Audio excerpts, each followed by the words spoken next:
पूरी दुनिया जीतने वाला सिकंदर भारत को क्यों नहीं जीत सका था? आखिरकार कौन था सिकंदर को धूल चटाने वाला साधु? नमस्कार दोस्तों, ये कहानी है सिकंदर की, जो भारत के एक नागा साधु से हार गया था। दोस्तों, सिकंदर कोई साधारण आदमी नहीं था। वो मात्र 19 साल में राजा बना और 25 वर्ष की आयु तक वो बहुत से देशों को जीतकर उन पर अपना अधिकार जमा चुका था। सिकंदर जब 28 साल का हुआ, तब वो पहली बार भारत आया। भारत आने के बाद वह कई इलाकों को जीतने और साम्राज्य को विस्तार देने के बाद भी वो संतुष्ट नहीं हुआ था। उसे पता चला कि उससे महज कुछ ही दूरी पर नागा साधु रहते हैं। उसे एक ज्ञानी व्यक्ति की तलाश थी। वह चाहता था कि वह भारत से किसी ज्ञानी व्यक्ति को अपने साथ ले जाए। कुछ लोगों के बताने पर वह एक संत की खोज में अपनी फौज के साथ एक नगर में जा पहुंचा। वहां सिकंदर को किसी ने खबर की थी कि इसी रास्ते में जाते हुए एक बड़ा ही अद्भुत फकीर रहता है। तुम एक बार उससे मिलते जाना। सिकंदर कुछ दूर आगे गया तो उसने देखा एक फकीर एकदम नंगा लेटा हुआ था। सुबह सुबह की सर्दी में खुले आकाश के नीचे नंगा फकीर अपनी मस्ती में सोया था। सूरज की धूप उसके शरीर को गर्म कर रही थी। सिकंदर उसके पास में जाकर खड़ा हो गया। सिकंदर की छाया उस फकीर के शरीर के ऊपर पड़ने लगी। दोनों ने एक दूसरे को देखा। अपनी ही मस्ती में रहने वाला वो साधु सिकंदर को नहीं जानता था। इतने में सिकंदर ने कहा कि शायद आप जानते नहीं हैं, मैं महान सिकंदर हूँ। मैं आपसे मिलने आया हूँ। इतना सुनते ही वह फकीर जोर जोर से हंसने लगा। उसने अपने कुत्ते को, जो अंदर माद में बैठा हुआ था, उसको जोर से बुलाया और बोले, सुन, एक आदमी आया है जो अपने मुंह से अपने को महान कहता है। साधु बोला, कुत्ते भी ऐसी भूल नहीं करते। सिकंदर चौंक गया। सिकंदर से कोई ऐसी बात कहे, इतनी देर में तो वो गर्दन से शरीर को अलग कर देता है। सिकंदर का हाथ तो तलवार पर चला गया था। उस फकीर ने कहा, तलवार को अपनी जगह ही रहने दे, बेकार की मेहनत मत करो, क्योंकि तलवार उनके लिए है जो मरने से डरते हैं। हम तो मृत्यु से परे हैं। हमने वे सपने छोड़ दिए जिनसे मौत पैदा होती थी। हम मर चुके हैं। उन सपनों के लिए हमारे पास कोई जगह नहीं है। अब हम वहां हैं जहां पर मौत भी नहीं पहुंच सकती। तुम अपनी तलवार को भीतर ही रहने दो, बेकार की मेहनत मत करो। आज तक कोई ऐसा नहीं हुआ था जो सिकंदर से ऐसे बात करता हो। और सिकंदर, जो इतना बहादुर आदमी था, उसकी तलवार भी भीतर चली गई। ऐसे फकीर आदमी के सामने तलवार चलाना बेईमानी है। जो मौत को ही डराता हो, उसे मौत क्या डराएगी? सिकंदर ने कहा, फिर भी मैं आपके लिए क्या कर सकता हूँ? फकीर ने कहा, तुम बताओ, क्या कर सकते हो?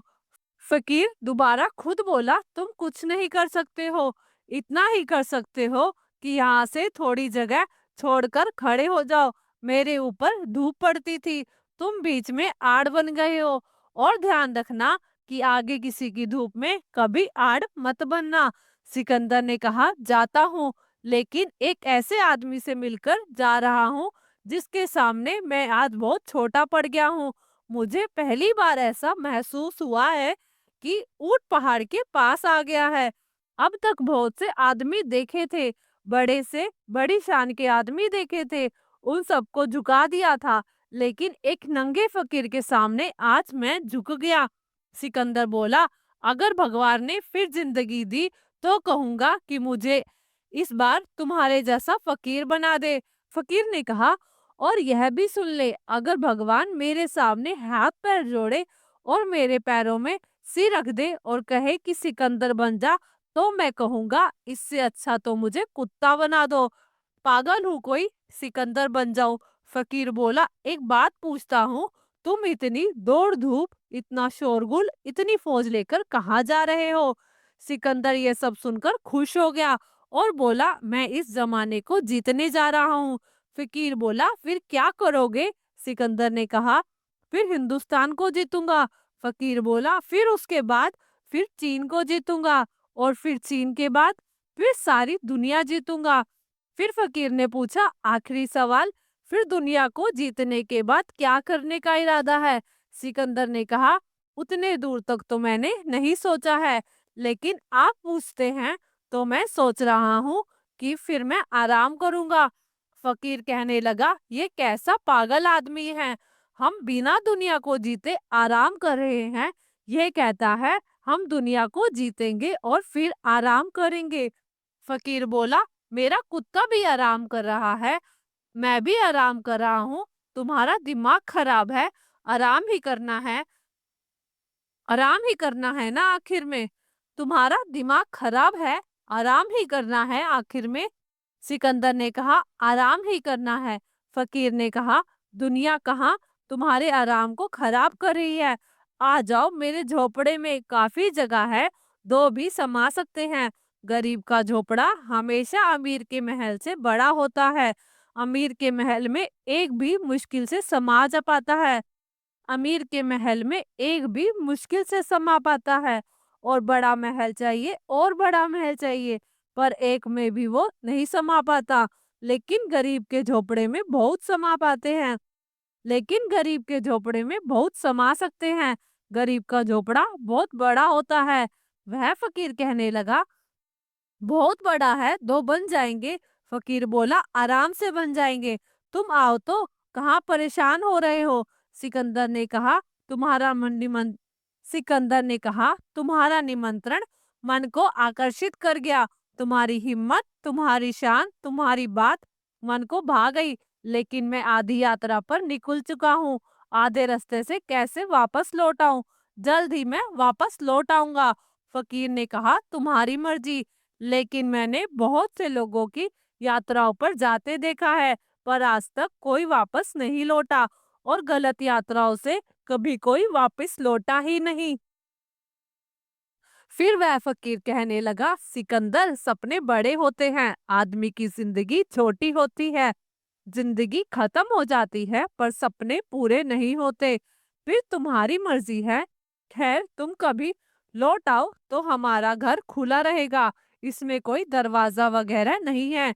अगर हम सोए भी हो तो तुम आ जाना और विश्राम कर लेना।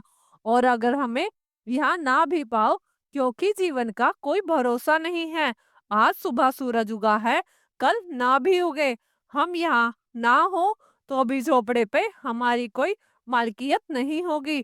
तुम आ जाओ तो तुम यहाँ ठहरना, मैं रहूं या ना रहूं, पर ये झोपड़ा यहीं रहेगा। असल में जो लोग सपने देखते हैं, अगर वह सच्चे आदमी के पास पहुंच जाएं, तो बहुत कठिनाई होती है, क्योंकि दोनों की भाषाएं अलग होती हैं। हम पूरे होते गए हैं बार बार, और फिर उन्हें अधूरे सपनों को पूरा शुरू कर देते हैं। हम पूरे होते गए हैं बार बार, और फिर उन्हीं अधूरे सपने को फिर से शुरू कर देते हैं। अगर एक आदमी को एक बार पता चल जाए कि उसने पिछली जिंदगी में क्या किया था, तो यह जिंदगी उसकी आज ही ठप हो जाएगी। यह नासमझियाँ, यही दुश्मनियां, यही दोस्तियां, यही धम और यही यश, यही पद, यही दौड़, न मालूम कितनी बार एक आदमी मर चुका है। इसलिए प्रकृति ने व्यवस्था की है कि पिछला जन्म भुला देती है।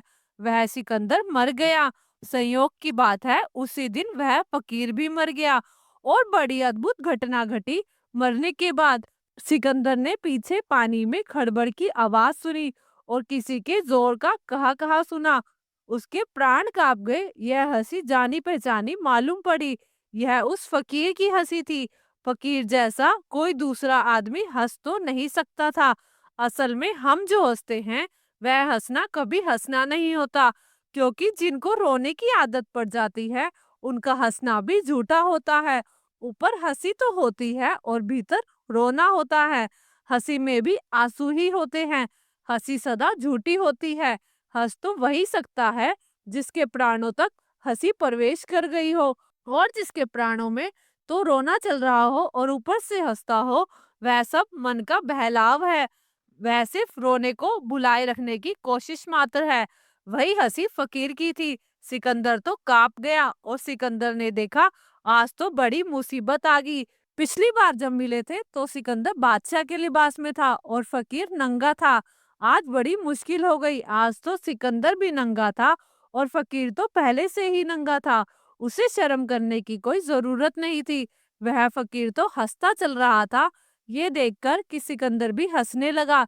ये देखकर फकीर ने कहा, बंद कर हंसी, झूठी हंसी मत हंस। जिंदगी भर झूठे काम किए, मरने के बाद भी झूठी ही हंस रहा है। बंद कर यह हंसी। सिकंदर घबरा गया और सिकंदर ने कहा, बड़ी खुशी हुई फिर आपसे मिलकर। कितना अद्भुत संयोग है। शायद ही कभी वह धरनी पर एक फकीर का, एक नंगे फकीर का और सम्राट का मिलन हुआ होगा। यह पहला मौका होगा। फकीर ने कहा, ठीक कहता है तू, लेकिन थोड़ी सी गलती है तेरे समझने में कि कौन सम्राट है और कौन फकीर है। सम्राट पीछे है और फकीर आगे है, क्योंकि तू सब खोकर लौट रहा है। क्योंकि तूने जो पाना चाहा वह सपने का पाना था और मैं सब कुछ पाकर लौट रहा हूँ, क्योंकि मैंने सपने तोड़ दिए और फिर जो बचा उसको पा लिया। सारी दौड़ हमारे सपनों की दौड़ है। क्या मिलेगा इससे कि एक आदमी बड़ा यश पाले, बड़ा पद पाले? क्या होगा इससे कि सारे लोग पूजे, आदर सम्मान करे? कुछ भी तो नहीं हो सकता। और कुछ हो सकता है तो भीतर की खोज से होना है। इस पागलपन की दौड़ के कारण वह खोज के लिए मनुष्य समय नहीं मिलता। दोस्तों, आपको ये कहानी कैसी लगी कमेंट करके जरूर बताएं। ऐसी ही कथा और कहानियां सुनने के लिए हमारे चैनल मेरे कानजू को सब्सक्राइब जरूर करें और कमेंट में जय श्री कृष्णा राधे राधे जरूर लिखें। धन्यवाद।